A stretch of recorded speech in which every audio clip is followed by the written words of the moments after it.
Afternoon, everybody. A couple things here at the top. I can get this thing working.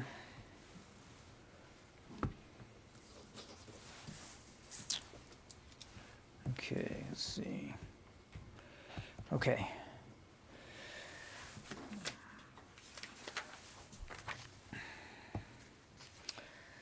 So I want to announce that over the weekend, Secretary Austin ordered the deployment from the United States of an additional approximately 500 U.S. military personnel to locations in Europe to augment U.S.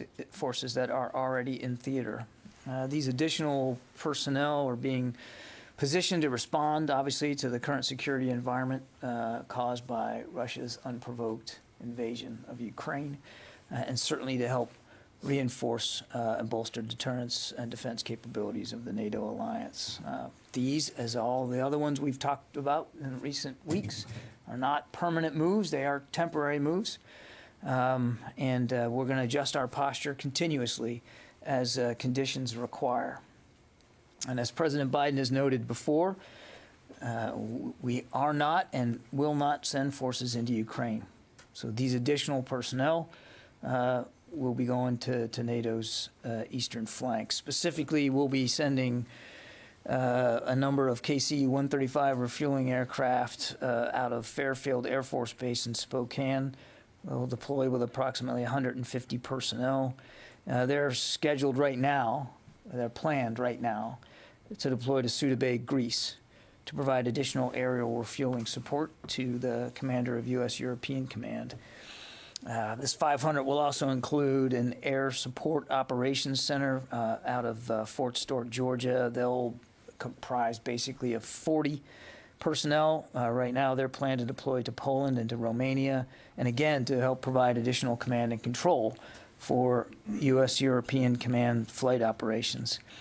And then lastly, about 300 personnel will be making up a modular ammunition ordnance company out of Fort Bragg and a support maintenance company out of Fort Stewart, Georgia. They'll be going to Germany to provide additional logistics support to the 1st Armored Brigade Combat Team, 3rd Infantry Division already deployed there, and what we've already talked about. Again, these are purely defensive forces. These are specifically, the ones we're talking about today, are enablers. And we said before when we deployed the additional 7,000 that there would be associated enablers with them. This is part of that support. All these posture adjustments are being done, as I think you know, in full consultation with the NATO allies in question. Okay, shifting topics if I could to the Red Hill storage facility in Hawaii. Secretary Austin decided today, and you should have the statement. If you don't, you'll have it shortly, that directs the Secretary of the Navy in coordination with the commander of the United States Indo-Pacific Command to take all steps necessary to defuel and to permanently close the Red Hill bulk fuel storage facility in Hawaii. I know many of you are tracking the importance that leaders across the Department of Defense have placed on that November leak and the contamination that resulted from it. The Secretary, the Deputy Secretary, leaders from across the Department of Defense and Navy, as well as Indo-PACOM, remain very, very focused on this issue and the impact that it's had on families and communities, and of course our responsibilities in both national security and being good stewards of our resources and the environment. Throughout this process, the Department's approach has been guided by a commitment to protect the population, the environment, and the security of the country, goals that are mutually supportive. As the Secretary outlined in his direction to the Department of the Navy, the Department of Defense launched a thorough review of the facility's long-term future, work that was grounded in analysis and completely aligned with our focus. So a few points on today's decision. First, national security. We will defuel Red Hill and reposition the fuel to land and afloat locations. This will meet our national security objectives by better positioning the United States to meet future challenges in the Pacific region while ensuring environmental stewardship and protecting the population. Secondly, as the Secretary noted, we're going to be able to take care of our people and the community. We are committed to mitigating the impacts of the November incident and we are restoring safe drinking water to all affected residents and providing best-in-class sampling and testing to ensure the continued safety of the drinking water. And finally, we're going to complete environmental mitigation efforts for the Red Hill drinking water well and any other impacted areas, and continue to engage the community on land use. One additional note, which I believe many of you are tracking, the Commander, U.S. Pacific Fleet, has directed a command investigation into the releases and contamination of the water supply. When that review is complete, the Navy will publicly release the report and continue to work closely with the Department of Health in Hawaii about pursuing follow-on actions. That work continues. I want to end by noting that the Secretary's decision is not considered by the Department to be some sort of quick fix. We have work to do. We know that across the enterprise with elected officials from Hawaii and local organizations, and of course with our military families, many of whom have suffered as a result of that leak and that contamination. We're going to stay transparent, as fully transparent on this work as we can. We're going to continue to update you and them as actions are taken, but we do believe that this decision by the Secretary today marks a significant first step in the path forward. With that, take questions. Bob. Thank you, John. On Ukraine, I wonder if you could discuss sort of the overall direction of the Russian campaign in Ukraine. I'm thinking in particular, for example, of their increased use of long-range fires, artillery, and rockets in recent days. Yeah. Is this an adjustment by them? Is this a new phase of the war? Are they compensating for problems in other areas? Or how would you describe the thrust of where they are right now? With the caveat, Bob, that we don't have perfect visibility into Russian plans. What we believe is happening as the Russians continue to get frustrated and slowed down, and they really haven't made any noteworthy progress in the last few days, with the exception of down south. In the south, they continue to have some progress, but up in the north and northeast. What we assess is as they continue to get frustrated, they continue to rely now more on what we would call long-range fires. So this is bombardment, missile strikes, long-range artillery into city centers that they aren't in yet, at least not on the ground in any significant number. So we're seeing that. And of course, that has been leading to, and as you would expect it would, when you're relying more on long-range fires, you're gonna cause more damage. And you're going to kill more people and injure more people, and so that's what we think is happening. That's what we're seeing them do, and we think it's because again they have not been able to make up for the lost time that they continue to suffer from on the ground in terms of the advancement of ground forces. And they have not taken control of any of the cities yet? Is that? I wouldn't say no cities. I mean, we do assess that Kherson fell to the Russians around the coast of the Sea of Azov, a town called Berdansk. We believe they have control over, certainly that we believe that they're in control of that power plant up near the Dnipro River that we talked about last week. So some smaller towns as they continue their advance down south. In the north, we do not see them have any control over Kyiv. Kharkiv, still a lot of heavy fighting outside Kharkiv, and of course Kharkiv is really becoming a victim to a lot of these long-range fires. And then in that town to the northeast of Kyiv called Cherniv, they still are attempting to encircle the city, but they have not taken it yet. So again, I think down south you see them have a little bit more success and some control over some local population centers, but up in the north not so much. The other one that I would note is Mariupol on the Sea of Azov, just to the south of the Donbass. We believe that they very much are aimed on taking Mariupol. Mariupol is a violent place to be right now. This is another location for long-range fires and bombardment. You've heard the mayor himself talk about power outages and water supply problems. We believe that they are trying to encircle Mariupol as well, but they have not done it yet. Jen. John, have you seen any evidence that Russian morale among the troops is low? We've seen some reports, but have you seen any evidence of that? And how would you characterize that convoy, the 40-mile-long convoy north of Kyiv? If it doesn't have tanks in that convoy, where are those tanks? Where did they go? Yes, I don't have perfect visibility on the convoy. We're watching it with much the same imagery that you are. We believe that the main purpose of it was resupply. So it does, when you look at the images from the air, you can see a lot of it they don't look like armored vehicles so much as they look like resupply trucks. That's not to say that there aren't combat vehicles in there. We don't have perfect visibility on it, but the assessment is that it was largely meant to help resupply, and it is still stalled. It is still stuck. We don't assess over the course of the weekend that it has made any progress. And I'm sorry, you had another one. Morale. We certainly see what's in the open press that you see about anecdotal evidence that some soldiers are flagging in their morale. We have also picked up other indications as well on our own that that morale continues to be a problem for many of the Russian forces, particularly up in the north and the east. It is not clear to us that all of the soldiers that Russia has put into Ukraine realized that that's what they were doing, that they were actually going to invade Ukraine. It's not clear to us that they had full visibility on the mission that which they were being assigned. And again, if that convoy was a resupply convoy and not really armored vehicles, where were those columns of tanks that were supposed to encircle Kyiv? Were they sent elsewhere? Yeah, I don't know. That's a better question for the Russian Ministry of Defense. We don't have perfect visibility in terms of what they're moving and what alternative routes they might have taken. And I don't want to leave you with the idea that we know perfectly what each and every vehicle is in there. It looks to be like our assessment is that it's largely meant for resupply, but I can't rule out that there aren't combat vehicles.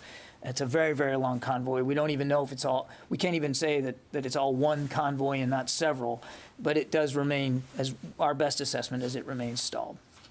Fadi. Thank you, John. So when the reports about efforts by the Russians to recruit Syrian fighters to fight in Ukraine, first of all, what do you have to say about these reports? And based on your knowledge, did this effort start before the war or after the war? And who are these fighters they're seeking to recruit? Are they from the Syrian military, or what is your understanding of the situation? I can't speak for Russian recruiting efforts, Fadi. We do believe that the accounts of them, the Russians seeking Syrian fighters to augment their forces in Ukraine, we believe there's truth to that. So it's interesting that Mr. Putin would have to find himself relying on foreign fighters here. Who they are going to be, how many they're getting, what they're going to pay them, all of that we don't have perfect visibility on. But we're in no position to refute the accounts that they might be seeking to recruit Syrian fighters. And since you mentioned that, it's kind of interesting that the Russian president is trying to rely on foreign fighters. Do you have an assessment, despite all the troops he has inside of Ukraine now, why he has to go and tap into foreign fighters, especially in Syria? I can't get inside Mr. Putin's head. He has pretty much all the combat power that he assessed. That he assembled. Our assessment is he has pretty much all of it inside Ukraine now, the ground forces in particular. So he has an awful lot of combat power available to him. We still assess that he has the vast majority of that combat power available to him. I can't begin to speculate why he would find it necessary to seek help from foreign fighters. We do believe, as I said to Jen, that they are having morale problems. They are having supply problems. They are having fuel problems. They are having food problems. They are meeting a very stiff and determined Ukrainian resistance. And we still maintain that they are several days behind what they probably thought they were going to be in terms of their progress. But I can't, honestly, I cannot get inside, Mr. Putin's brain as to why he would find it necessary to seek support from foreign fighters. David? John, on this issue of Polish MiG-29s to Ukraine, Yeah. a number of U.S. officials have said this is under active discussion about how the U.S. might backfill. We just went back and looked at some previous statements by Polish officials. On Sunday, the Chancellery of the Prime Minister of Poland tweeted, "Poland won't send its fighter jets to Ukraine." On March 1st, the President of Poland said, "We are not sending any jets to Ukraine." So what are we talking about here? I mean, it sounds like this is flogging a dead horse. Is this really a proposition on the table? I can't speak for Polish leadership, David. What we've said is that that this would be a sovereign decision for a nation state to make, whether it's Poland or anybody else. Should they want to provide aircraft to the Ukrainian Air Force, that's a sovereign decision that they can make. The United States is not going to stand in the way of that. There was discussion about if a nation such as Poland were to do this, would there be a capacity for the United States to backfill those aircraft with American-made aircraft? And what I can tell you is, because I can only speak for the Department of Defense, is that we are part of an interagency discussion to examine that possibility. No decisions have been made, certainly none that we're aware of by Poland, even, as you pointed out in your quotes there. But we are having a discussion about should a nation like Poland want to do this, and should there be a desire or a need for some sort of backfill of assets? You know, what would that look like? How would we do that? How many? From where? Those are the kinds of things we're talking about right now. One other question on aircraft transfers. Former NATO commander General Breedlove has said that some Ukrainians have been trained to fly the A-10, and that there are, I think he said, 6 A-10s in storage available for transfer to Ukraine. Is that under consideration? I have not heard anything about A-10s, and I can't verify the number that are quote unquote in storage. Yeah. Thanks, John. I wanted to ask about Red Hill. What other relief or assistance might still be available to affected military families? And you'd also mentioned environmental mitigation. Can you give us a sense of the scope of what needs to be done on that site, and how long it might take, or even a dollar figure that we're talking about? Can't give you much of a dollar figure or timeline. Let me just talk process for you. Well, before I do that, the impact of families obviously is foremost on everybody's mind, and I don't want to speak for the Navy. They're working very, very hard to get these families back safely to their homes and to take care of them where they are. So I would refer you to Navy to speak to the specifics of that. But as I said, and you'll see it in the Secretary's memo, I mean, taking care of these folks is a paramount concern to him.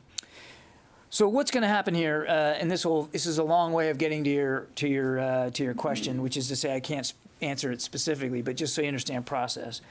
There was already an assessment team that was in place to determine what it would take to get Red Hill operational again, because as you know, we suspended operations back in December. So it hasn't been in use since December. That assessment team will now shift their focus to help us figure out what it takes to defuel it. In other words, to get operational capacity back up again for the purpose of defueling, not for continuing operations for fueling. We'll get that homework assignment back probably at the end of April. We'll do the forensics on that, figure out what we need to do, and then once we have prepared the site for defueling, and we know we can do that safely, we estimate that it'll probably take somewhere within 12 months or so to fully defuel and close it. Then once it's closed, we'll begin to work on what the land use for it looks like going forward. And obviously a key part of that is going to be making sure that whatever we do in terms of closing down, that it's done in an environmentally safe way. All of that is to say that I can't give you, beyond the year or so that we know it's going to take to defuel, once we can start defueling, all the environmental mitigation impacts after that, we're going to have to work our way through that. And I couldn't possibly give you an estimate on what that's going to cost. The environmental mitigation, that's a financial responsibility of DOD? Eventually, yes, that would fall on DOD in terms of, because we're going to be obviously closing down the site. But I couldn't begin to tell you what the estimate's going to be right now. All I can tell you is the Secretary is committed to doing this. He believes this is the right decision, not just for our national security, for a more distributed and dispersed fueling capability through the Indo-Pacific, but also for the environment, for for our gracious hosts and neighbors in Hawaii, and of course for our military families. Janie.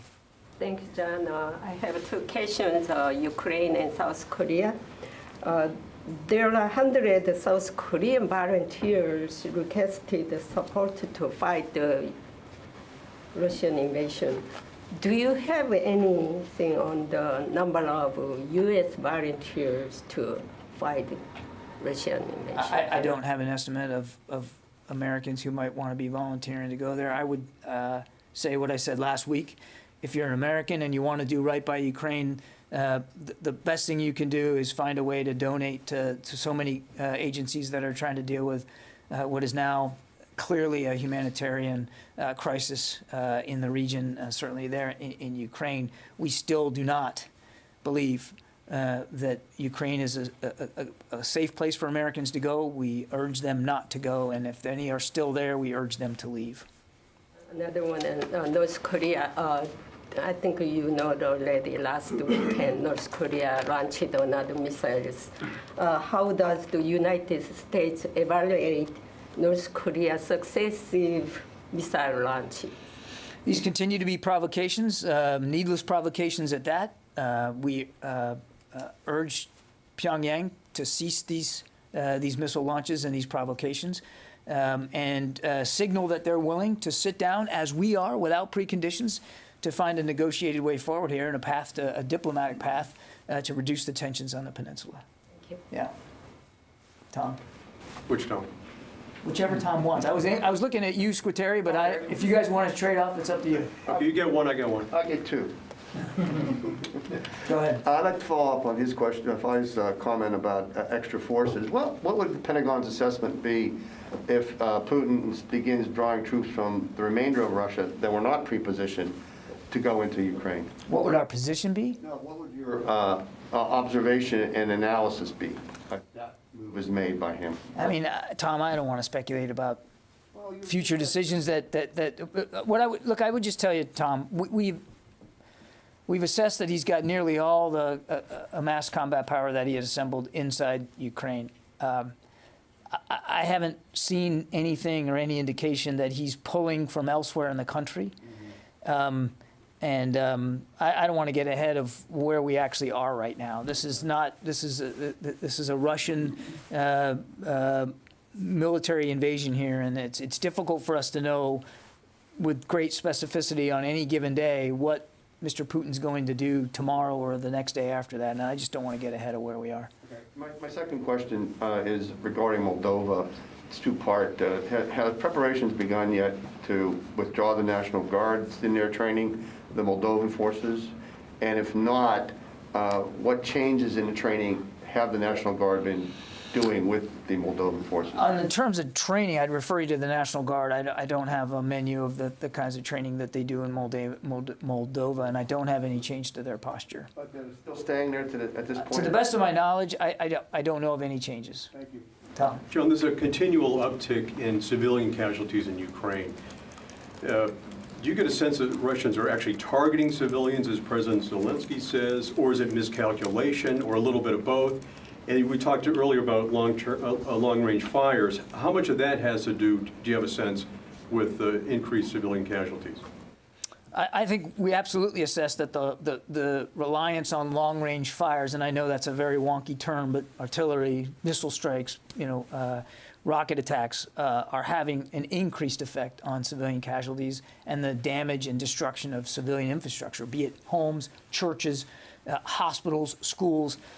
We see that increasing for sure, and we do believe that it's a direct result of their increasing reliance on these long-range fires. Now, the degree to which we can prove that these are incidental versus intentional, I don't think we've got that sense with any great fidelity, Tom. So it would be imprudent for me to speculate that we know for sure that a given target was intentional or not. And I understand the context of the question. The bottom line is more civilians are being killed and wounded. More civilian infrastructure is being damaged or destroyed, and Mr. Putin still has a choice here. Not to escalate, not to be not to be more aggressive in the use of these long-range fires and in his capabilities, but to find a diplomatic path forward and to end the invasion. Government or military targets they're going after now happen to be in more residential civilian areas, or you just don't know? I don't have perfect visibility into their targeting process. But look, clearly, if you're having to rely on long-range fires to go after cities because you can't move into city centers right now, and you're even if pure as the driven snow, you're going to go after just military and government targets in a big city like Kyiv or Kharkiv, you are increasing the chances that that even in the best of your targeting that you're going to miss, and you're going to hit targets that you didn't intend to hit. I'm not making excuses for Mr. Putin's targeting here. We can't prove on any given day how much is indiscriminate and how much is intentional. Bottom line is, more people are getting hurt, more damage is being done, more people are having to now flee their country, and all of it, Tom, intentional or not, was completely unavoidable.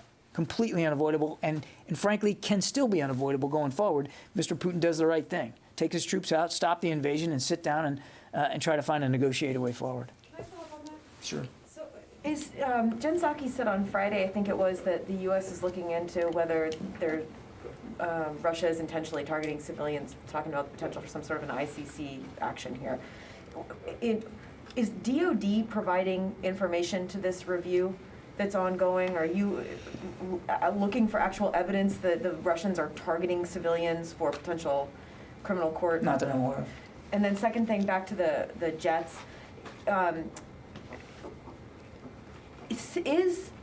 Can DOD say whether there are F-16s in an inventory right now that are not yet dedicated or supposed to go to some other country or go to the United States or something that could be sent to Poland in a quick way? Jen Psaki was also asked about that today, and she was talking about the logistical hurdles and how it can take years to transfer weapon systems and aircraft to another country. So I'm sure at this point, now that this has been several days, there's got to be some knowledge right now if there even are F-16s to provide to Poland quickly.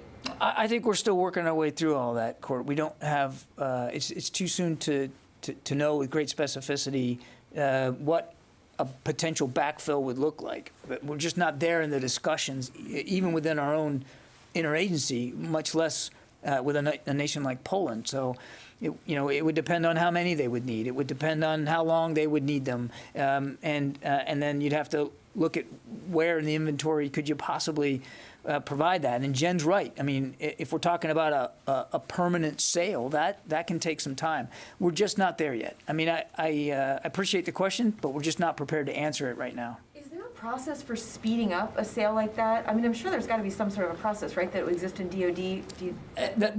As you know, foreign military sales are done by the State Department, not by the Department of Defense. Yeah. A follow on this. Has there been any discussions with Poles with respect to this? With what? With Polish government or Polish defense ministry with respect to this types of, like, transferring jets to Ukraine and then backfilling? Again, we're at the beginning of a process here to determine what might be the right way forward. I just don't have any more detail for you.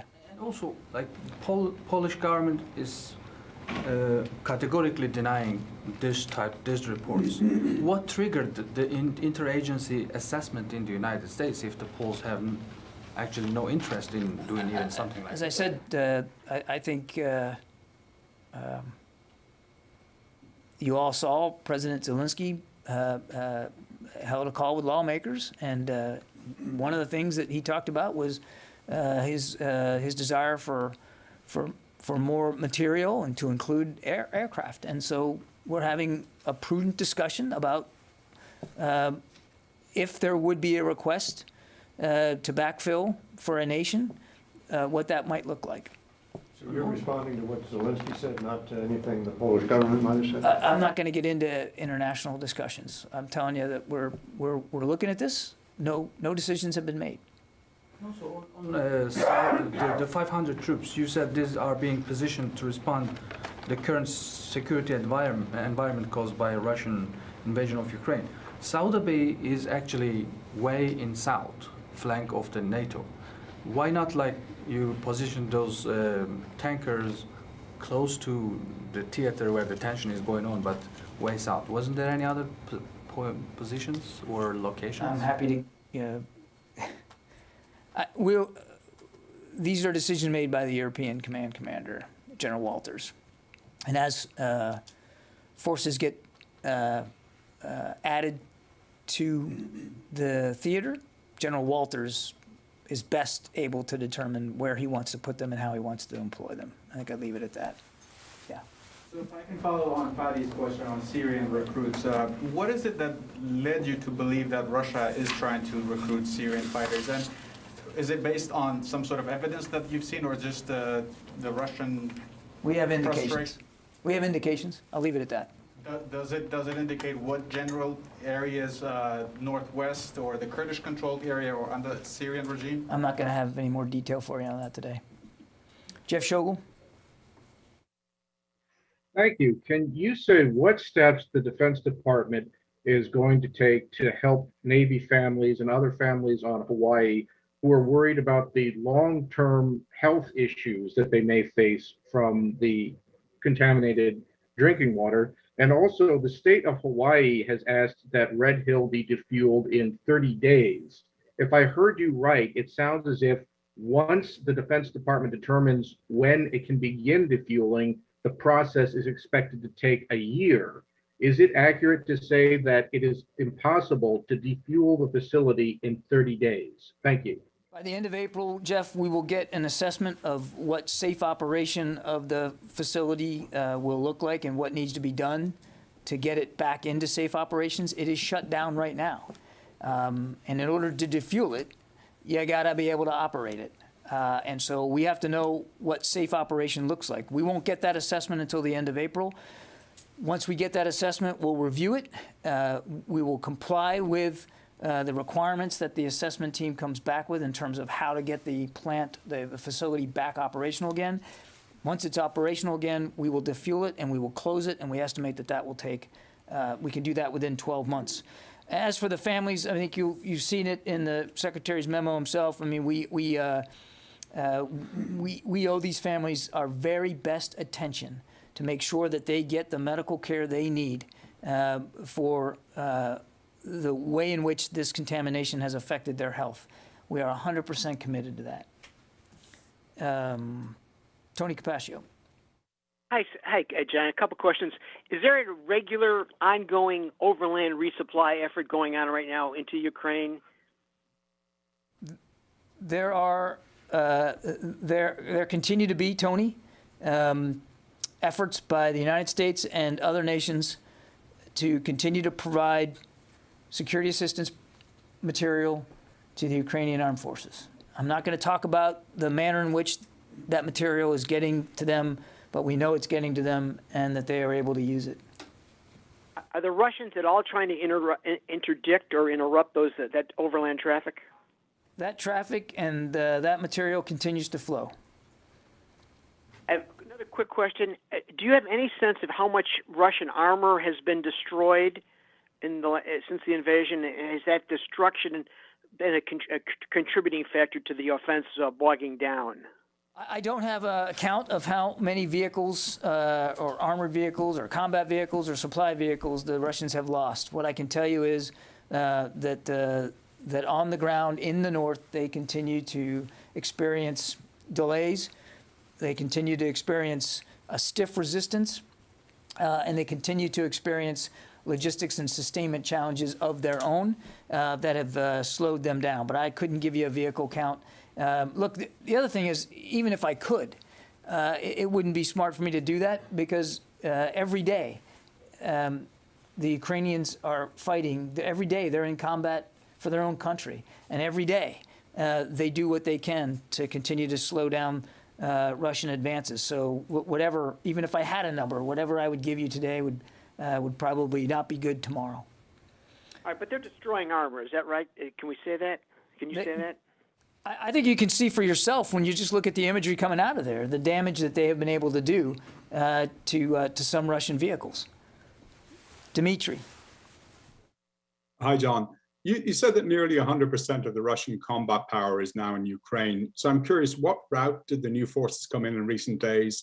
Do you expect a fresh Russian effort to take Kyiv now that all their forces are in the country? And then secondly, you talked about increased use of long-range fires. Are you also seeing increased use of Russian combat aircraft or other kinds of warplanes in Ukraine, or has that remained kind of static?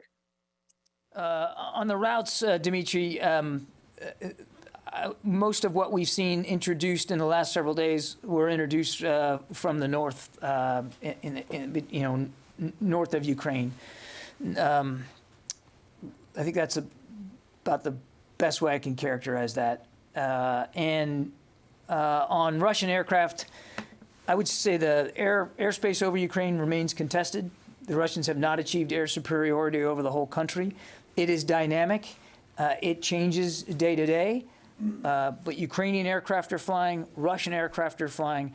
Missiles from both are also in the airspace, very contested. I don't have the Russian air operations plan, so I can't tell you with any specificity on any given day how many of their aircraft are up and flying or what missions they're conducting.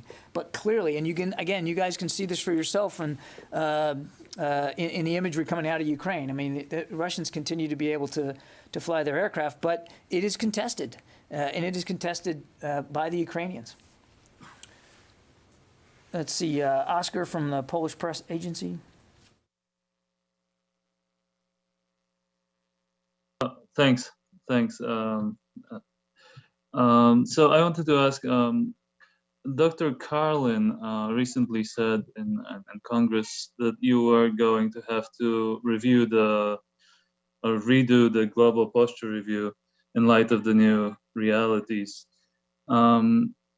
And some lawmakers and governments, today Latvia, have been pushing for a permanent U.S. presence on the eastern flank. Is that something that's being considered? And when could we see the results of this overhaul? Thank you. I think you might be misunderstanding a little bit of what Dr. Carlin said. I don't think she said we have to redo the global posture review. She said that certainly in the wake of this invasion, it would be wise for us to take a look at our European posture. That makes a lot of sense, given what we're seeing right now. And at the appropriate time, we'll do that. It's not the time now to be looking at redrawing the posture map of Europe. Right now, we're focused on making sure that we can better bolster the capabilities of the alliance, and that's what we're doing, including with those 500 troops I just talked about today.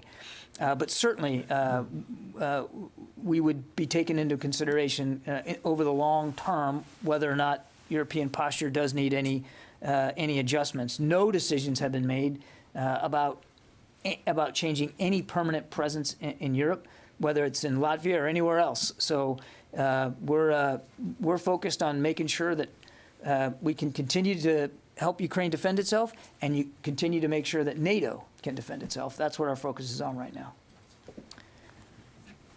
Jared from our monitor.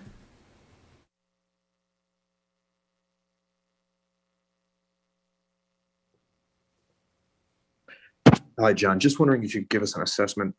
How effective has U.S. and Western support to the Ukrainian resistance been in slowing down the Russian? Thanks.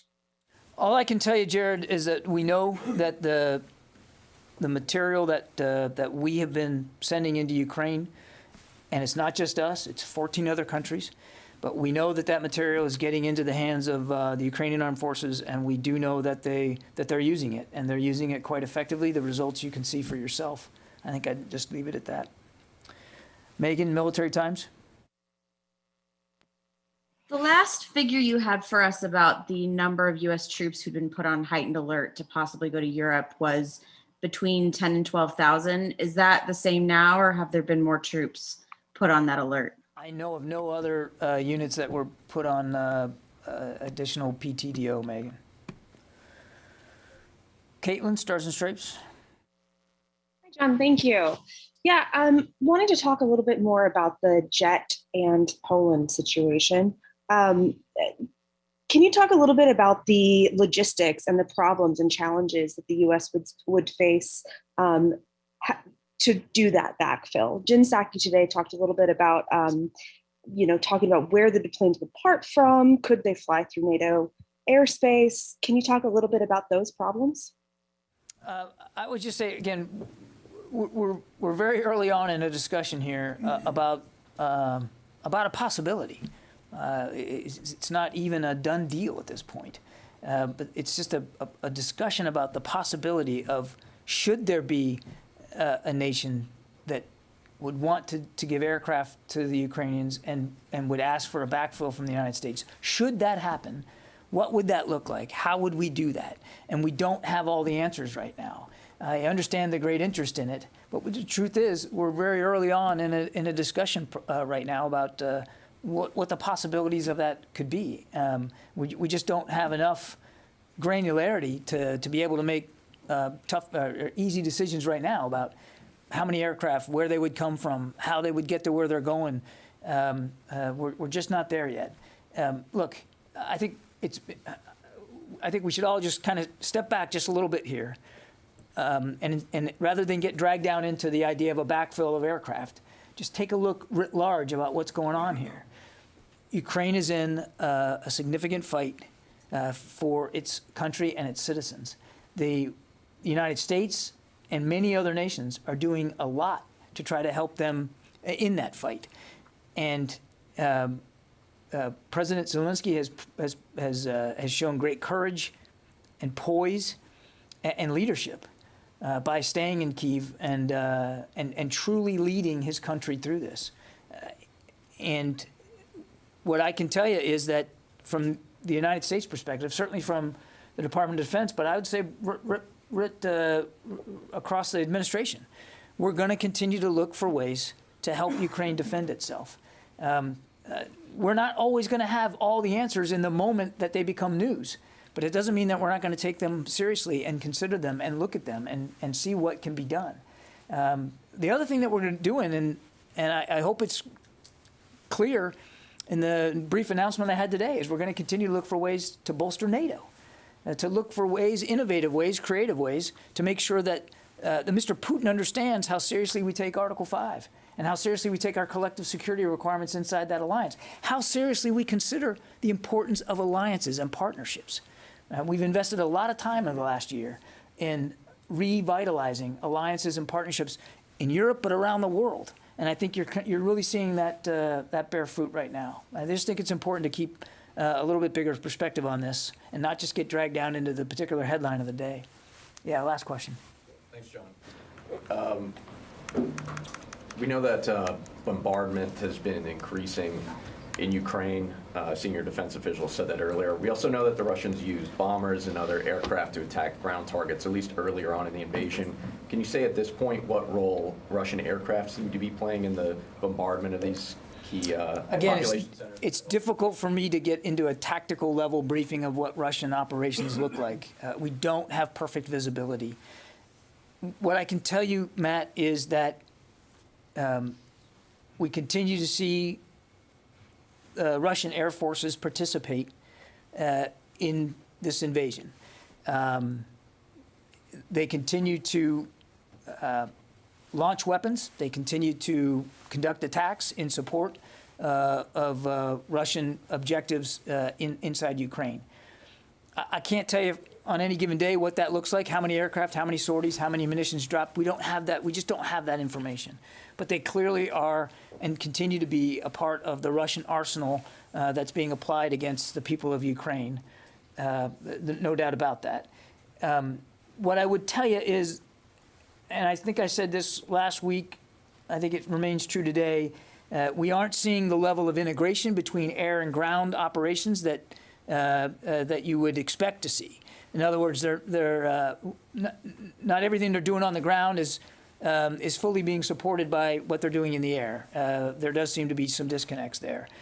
So it's not clear to us how significant their air operations are being in helping alleviate the lack of progress that they're having on the ground, because they don't seem to be fully coordinated between air and ground elements.